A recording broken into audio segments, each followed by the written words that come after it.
साल था 1906। स्थान मध्य प्रदेश का भवरा गांव। यहीं जन्म लिया उस बच्चे ने जिसका नाम था चंद्रशेखर तिवारी। लेकिन आगे चलकर जिसे पूरी दुनिया चंद्रशेखर आज़ाद के नाम से जानेगी। उनके पिता पंडित सीताराम तिवारी और माता जगरानी देवी साधारण ब्राह्मण परिवार से थे, लेकिन इस साधारण परिवार का बेटा बना एक्स्ट्रा ऑर्डिनरी रिवॉल्यूशनरी। मिट्टी की खुशबू में बसा एक प्रण, लहू की हर बूंद में जलता था जीवन।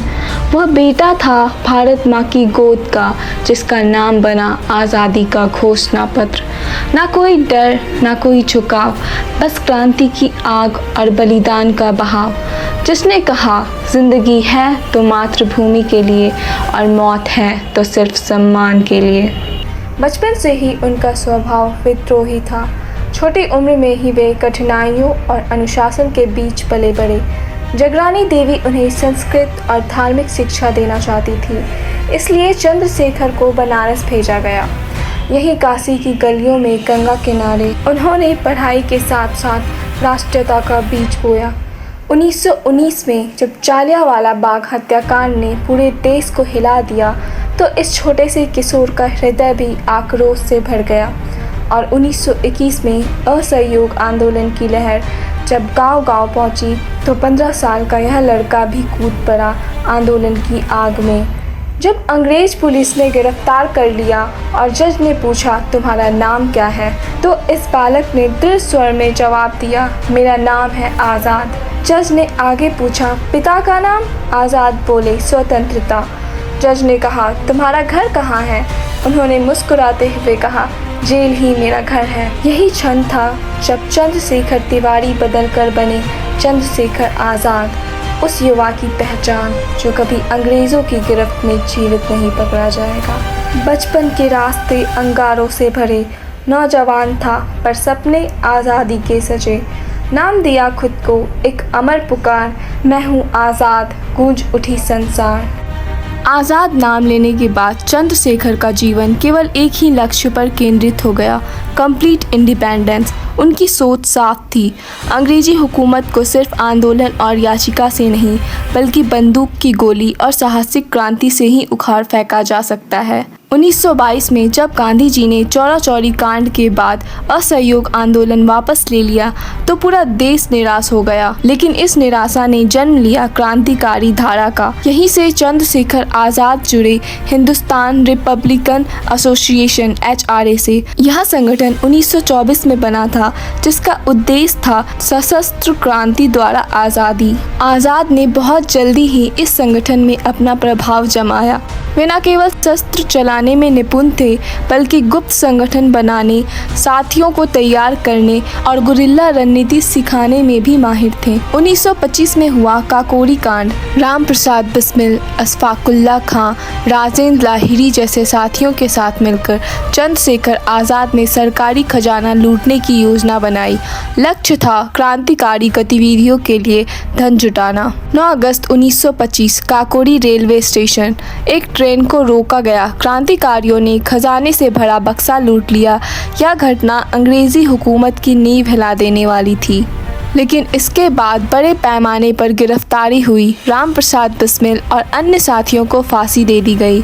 संगठन को भारी चोट पहुंची, फिर भी चंद्रशेखर आज़ाद बचे रहे। उन्होंने कसम खाई थी, आज़ाद हैं, आज़ाद रहेंगे, अंग्रेज़ हमें जीवित नहीं पकड़ पाएंगे। और यहीं से वे बन गए रिवॉल्यूशनरी लीडर। 1928 में जब लाला लाजपत राय की मौत साइमन कमीशन के विरोध में अंग्रेजी लाठियों से हुई, तो पूरा देश आक्रोशित हो उठा। यहीं से आज़ाद और भगत सिंह की जोड़ी बनी। उन्होंने मिलकर HRA को नया नाम दिया, Hindustan socialist Republican association HSRA। इसका उद्देश्य केवल आज़ादी नहीं, बल्कि सोशलिस्ट इंडिया का निर्माण था। आज़ाद और भगत सिंह ने मिलकर नई पीढ़ी के युवाओं को क्रांति के रास्ते पर प्रेरित किया। आज़ाद की छवि थी डिसिप्लिन मास्टर, शूटिंग एक्सपर्ट और फियरलेस लीडर की। साथ ही कहते थे, आज़ाद की गोली कभी निशाने से चूकती नहीं। वे नए क्रांतिकारियों को सिखाते, हमारा लक्ष्य सिर्फ सत्ता बदलना नहीं, बल्कि नई सोच वाला भारत करना है। बंदूक की गूंज, सपनों का विश्वास, क्रांतिकारी था वो पर था एक अध्यापक खास।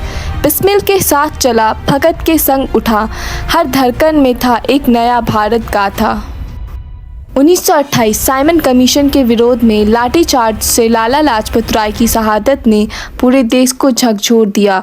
भारी भीड़ में अंग्रेज अधिकारी जेम्स ए स्कॉट की लाठी ने पंजाब केसरी को घायल किया और कुछ ही दिनों बाद उनकी मृत्यु हो गई। इस अन्याय ने क्रांतिकारियों के दिल में आग जला दी। चंद्रशेखर आज़ाद, भगत सिंह, राजगुरु और सुखदेव ने ठान लिया, इस अन्याय का बदला ज़रूर लिया जाएगा। और फिर हुआ साउंडर्स वध। 1928 लाहौर। जेम्स स्कॉट को मारने की योजना थी, लेकिन गलती से मारा गया असिस्टेंट सुपरिटेंडेंट साउंडर्स। गोलियों की गड़गड़ाहट के साथ यह संदेश फैल गया, क्रांतिकारी अब खामोश नहीं रहेंगे। इस घटना के बाद अंग्रेज़ों ने क्रांतिकारियों की धरपकड़ तेज कर दी, लेकिन आज़ाद तो आज़ाद थे, छलावरण की कला में माहिर। कभी साधु, कभी ग्रामीण, कभी स्टूडेंट, वे हर बार पुलिस की आंखों में धूल झोंक देते। इसके बाद 1929 में भगत सिंह और बटुकेश्वर दत्त ने सेंट्रल लेजिस्लेटिव असेंबली में बम फेंके। यह बम किसी को मारने के लिए नहीं, बल्कि एक पॉलिटिकल स्टेटमेंट देने के लिए था। अंग्रेजी कानून का विरोध अब खुलेआम होगा। जब भगत सिंह और बटुकेश्वर दत्त ने नारे लगाए, इनकलाब जिंदाबाद, उस आवाज़ को मजबूत करने वाला छाया हुआ चेहरा था चंद्रशेखर आज़ाद का। HSRA Hindustan socialist Republican association के पीछे की पूरी ताकत और रणनीति वही थे।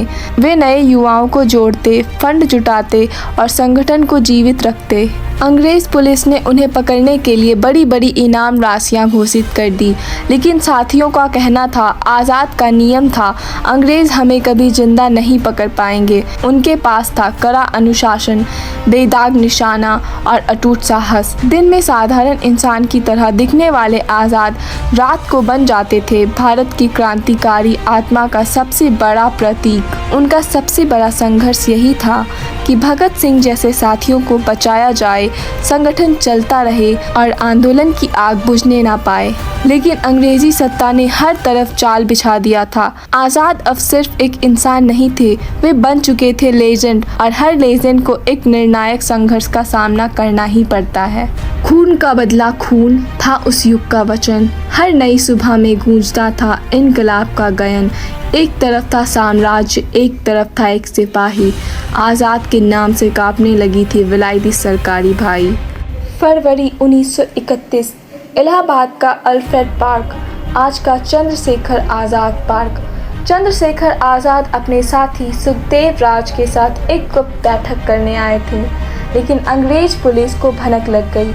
पूरा पार्क पुलिस से घिर चुका था, हर तरफ से गोलियां चलने लगी। आज़ाद ने जवाबी फायर किया, एक एक कर कई सिपाहियों को घायल किया गया।